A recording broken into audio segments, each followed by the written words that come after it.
Hai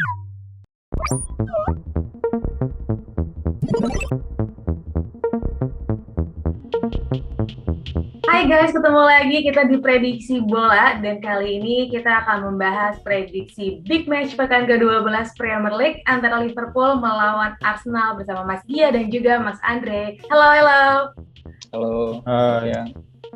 Oke, kita akan ngebahas Liverpool dan juga Arsenal nih di akhir pekan nanti. Kan setelah jeda internasional kemarin, sekarang Premier League akhirnya kembali lagi.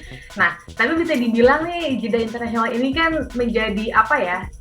Klub-klub tuh ketar-ketir gitu ya. Biasanya kalau jeda internasional tuh karena kan pemainnya kondisinya bisa kemungkinan cedera kan. Nah, sekarang gimana nih dari kedua klub Liverpool dan juga Arsenal kondisinya setelah jeda internasional? Mungkin ada update. Mas Gia dulu deh. Ini Liverpool dulu atau Arsenal dulu? Bebas, mau yang mana? Bebas ya. Jeda internasional kemarin sepertinya lebih menguntungkan buat Liverpool daripada Arsenal ya. Soalnya Liverpool kan terakhir kali main sebelum jeda internasional itu kalah. Kekalahan pertama musim ini, 2-3 dari West Ham. Sedangkan Arsenal bisa dibilang momentum mereka 10 laga tak terkalahkan harus terhenti sementara. Tertunda gara-gara jeda internasional. Nah, untuk kondisi pemain sendiri, sebenarnya Liverpool nggak terlalu banyak yang perubahan dari sebelum sama sekarang ya, jeda internasional sama setelah jeda internasional. Mohamed Salah masih fit, terus Diogo Jota juga ada, Sadio Mane juga masih. Mungkin yang 50-50 Andy Robertson. Nah, dari Arsenal kemarin kabarnya Thomas Partey yang kemungkinan meragukan. Nah, ini yang susah buat Arsenal ya, soalnya Thomas Partey krusial buat lini tengah mereka. Sedangkan penggantinya kalau untuk Thomas Partey, siapapun yang menggantikannya sih kemungkinan tidak bisa setangguh dia gitu. Kalau gitu. Berarti untuk Mas Dia nih mendukung atau mengunggulkan Liverpool nih kayaknya nih. Oh tadi kayaknya bahas Liverpool dulu.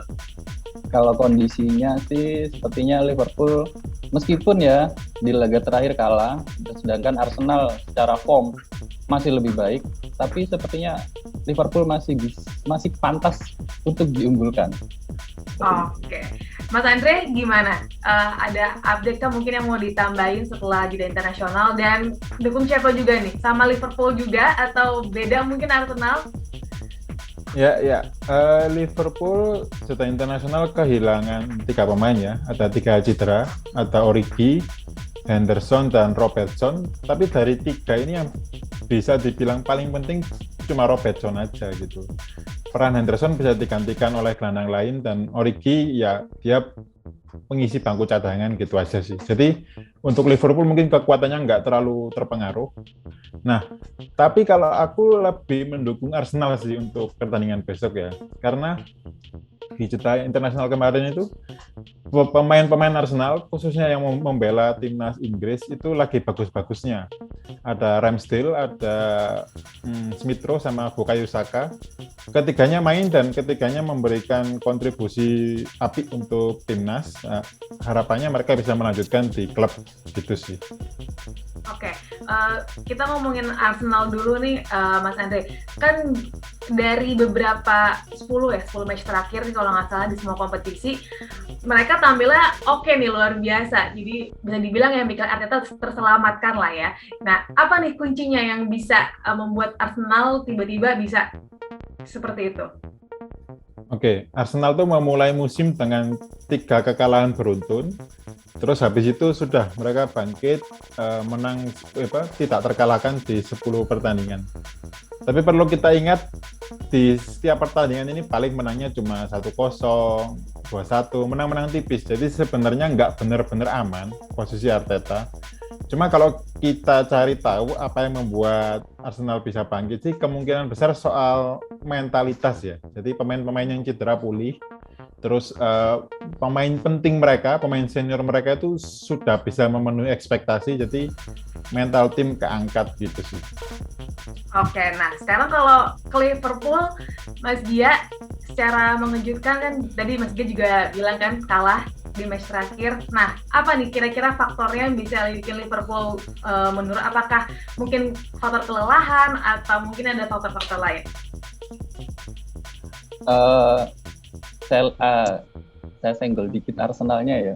Boleh. Nambahin aja. Mungkin selain mentalitas yang dibenahi oleh Arteta itu pertahanan.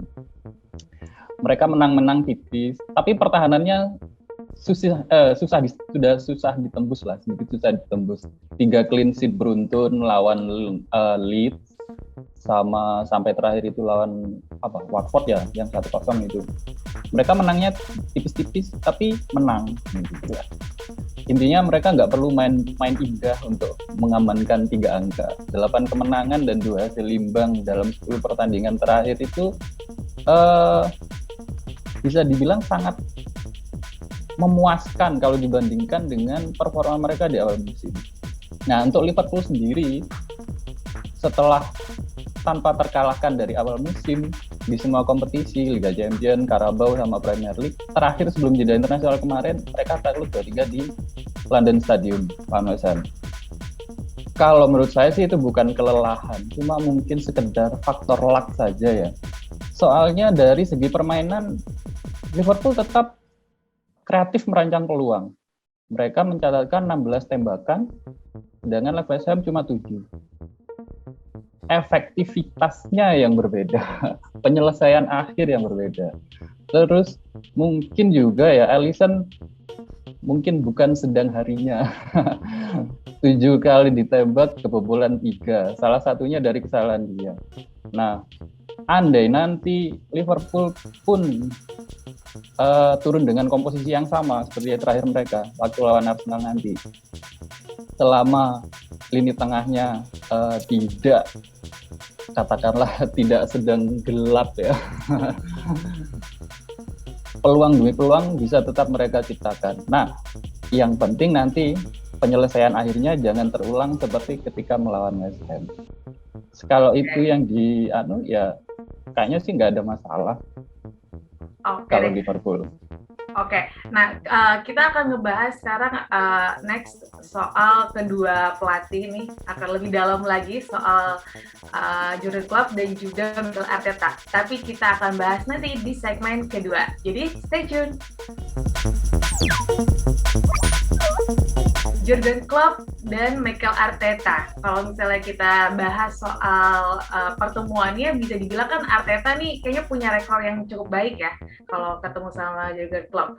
Nah, kira-kira bagaimana untuk strateginya Jurgen Klopp sendiri? Mungkin ke Mas Gia dulu ya. Kita bahas Jurgen Klopp bagaimana tuh, Mas Gia?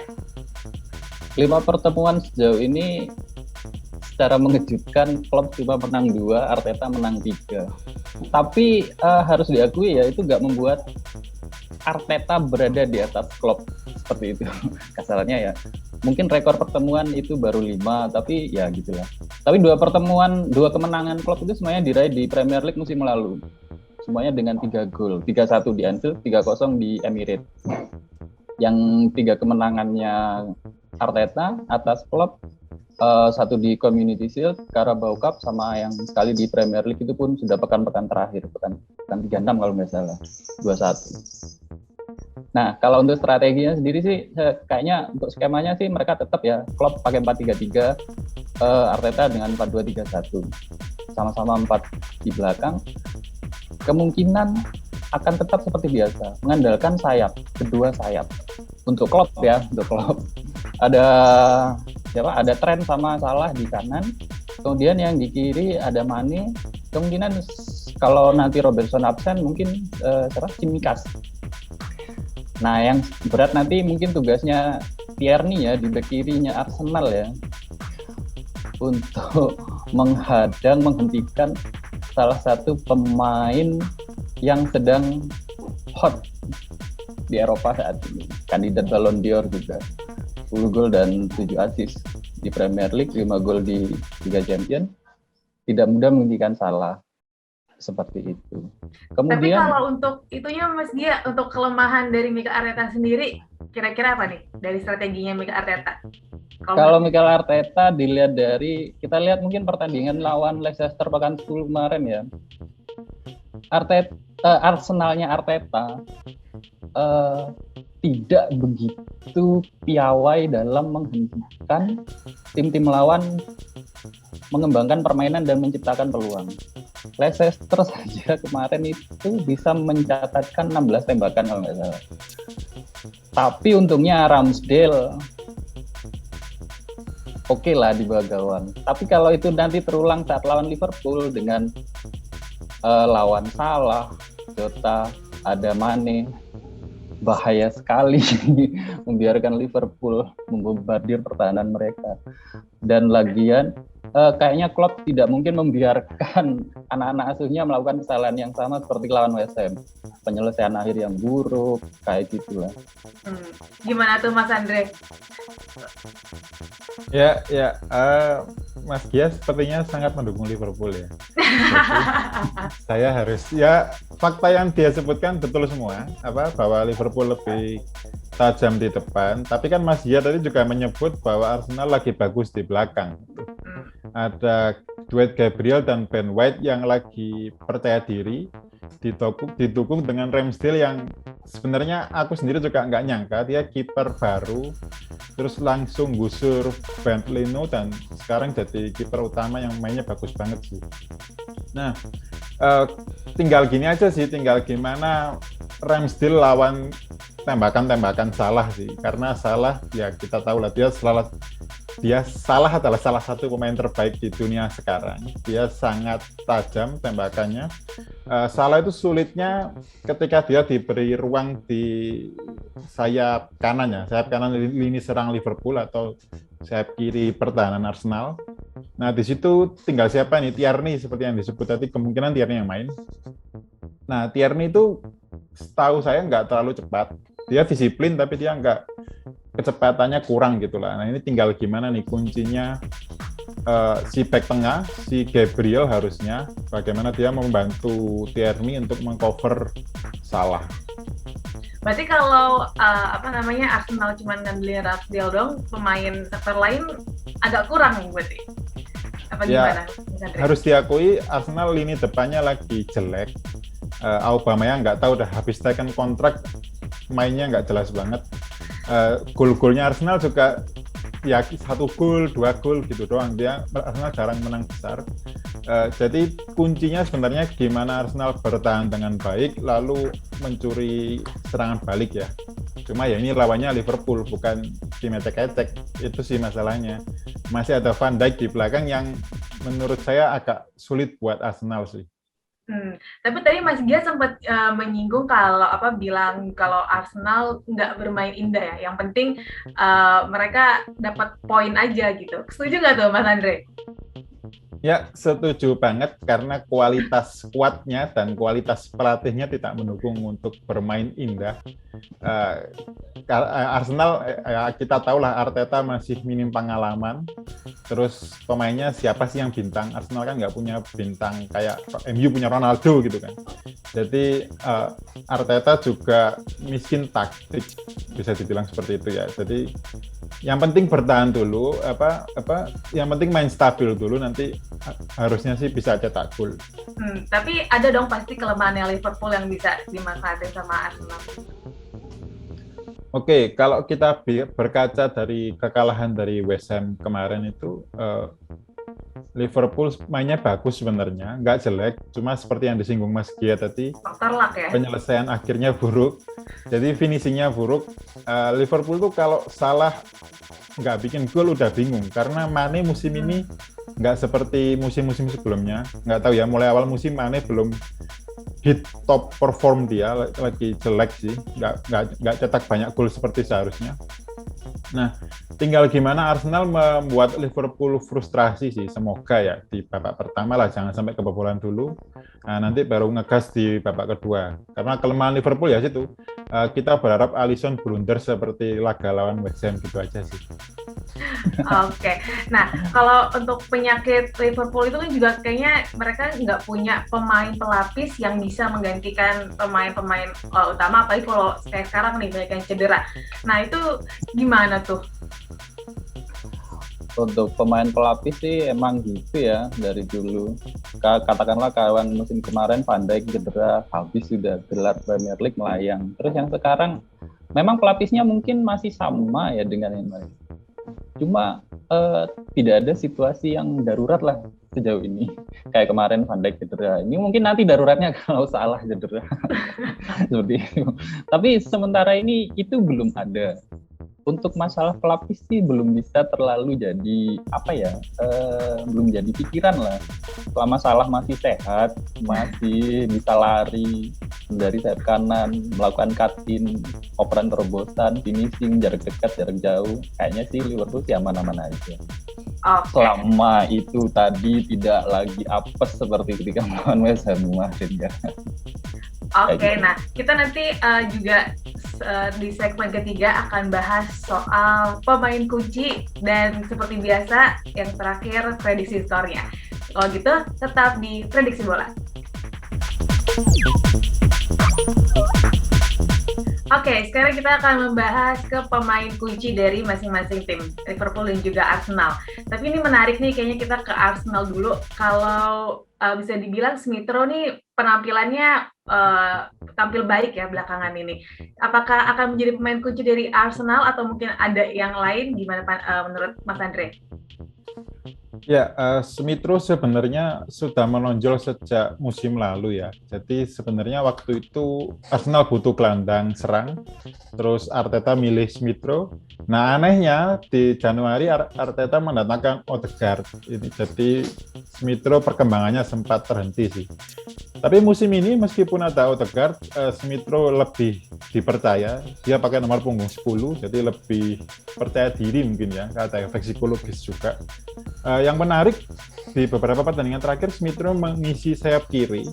Cuma mainnya lepas sih, dia nggak menyisir lapangan ya. Karena Arsenal kan yang winger murni mungkin Saka doang, Bukayo Saka.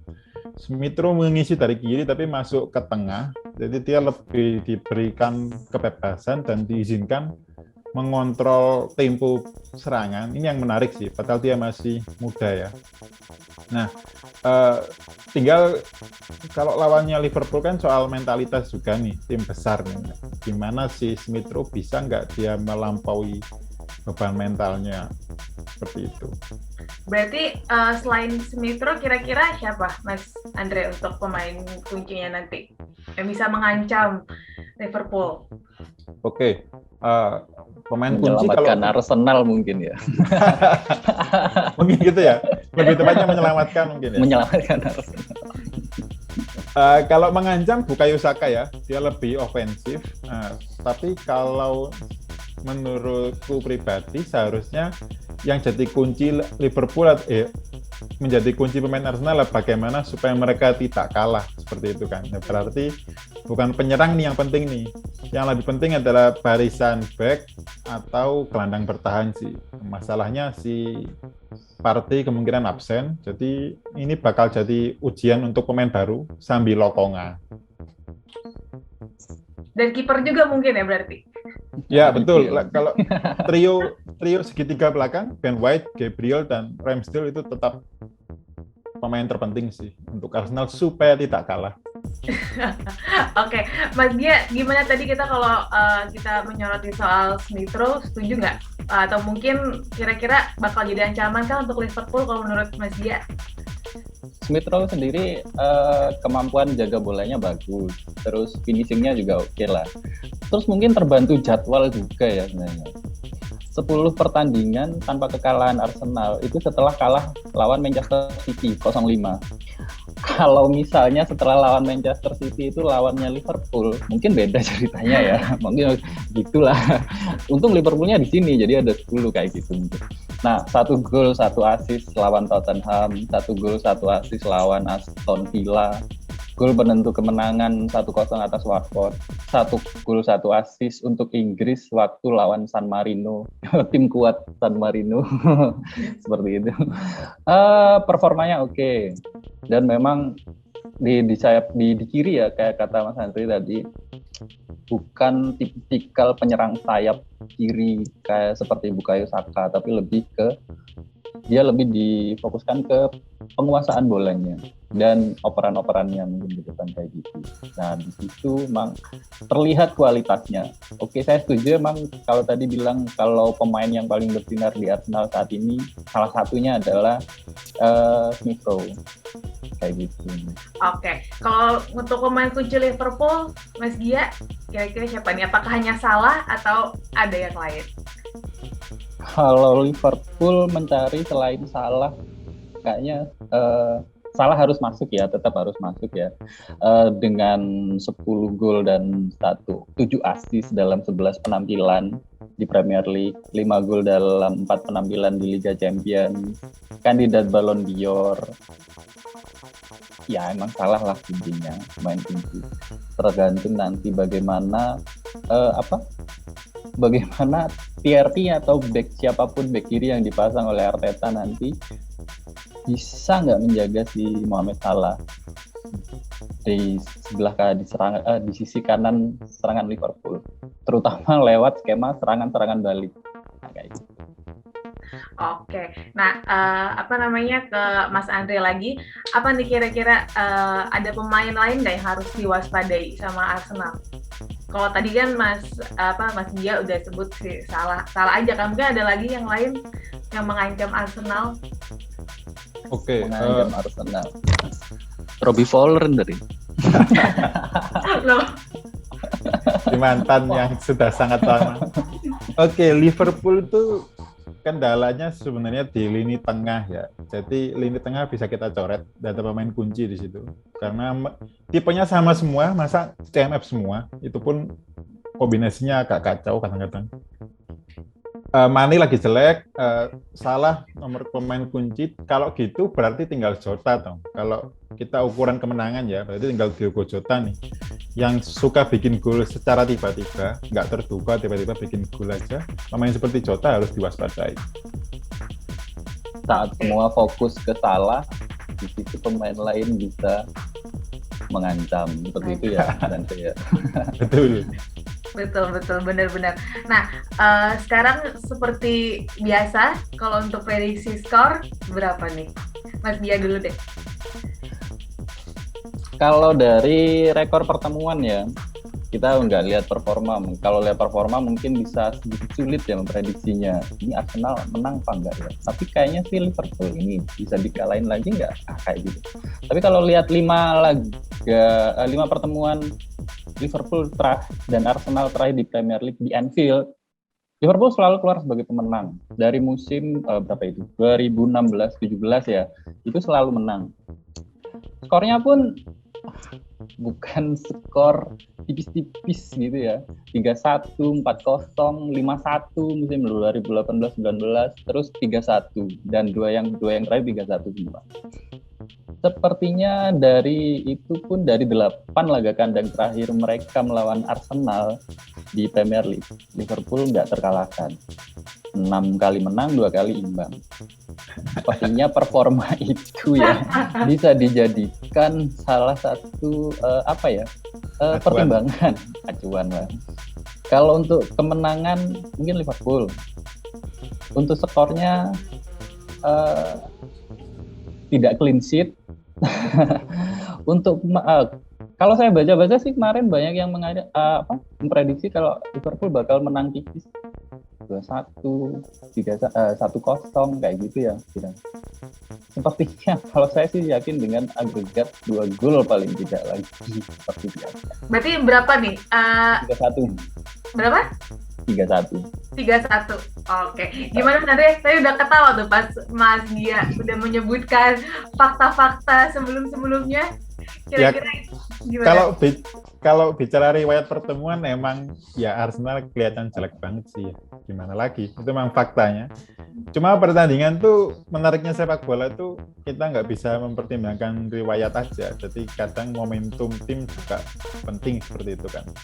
Nah, untuk pertandingan ini menurutku ada beberapa hal penting yang perlu kita sorot karena yang paling penting klasemen ya. Liverpool peringkat 4, 22 poin. Arsenal peringkat 5, 20 poin. Dua tim ini sama-sama nggak boleh kalah. Hasil apapun bisa mengubah posisi di klasemen. Kemungkinan kalau aku sih pilih Arsenal imbang 1-1 ya. 1-1. 1-1. Boleh aku tambahin nggak ya? Tambahin apa tuh? Gini, dari 10 pertandingan terakhir Arsenal yang mereka tidak terkalahkan, 8 kali menang, 2 kali imbang. Terakhir kalah itu lawan Manchester City. Nah, 10 pertandingan itu bisa kita bilang tidak ada lawan yang selevel Manchester City. Yeah. Baru sekarang mereka ketemu lawan yang selevel Manchester City. Kalau ada tim yang bisa menghentikan 10 kemenangan beruntun Arsenal ini ya menurut saya sih Liverpool. Wah bener-bener yakin banget ya, kayak Mas Gia ini bener-bener ini banget. Kita berusaha mendalami peran. Oke deh, kalau gitu terima kasih ya Mas Ando dan juga Mas Gia untuk prediksinya. Kita ketemu lagi di prediksi selanjutnya. Dan untuk kalian semua juga, gue ingetin jangan lupa untuk saksikan big match pekan ke-12 antara Liverpool melawan Arsenal hari Minggu tanggal 20 November jam 12:30 malam untuk kick off-nya. Dan kalau kalian pengen tahu update seputar Liga Inggris, langsung aja kalian kunjungi bola.net dan juga bola.com. Kalau gitu kita bertiga pamit. Sampai jumpa. Bye.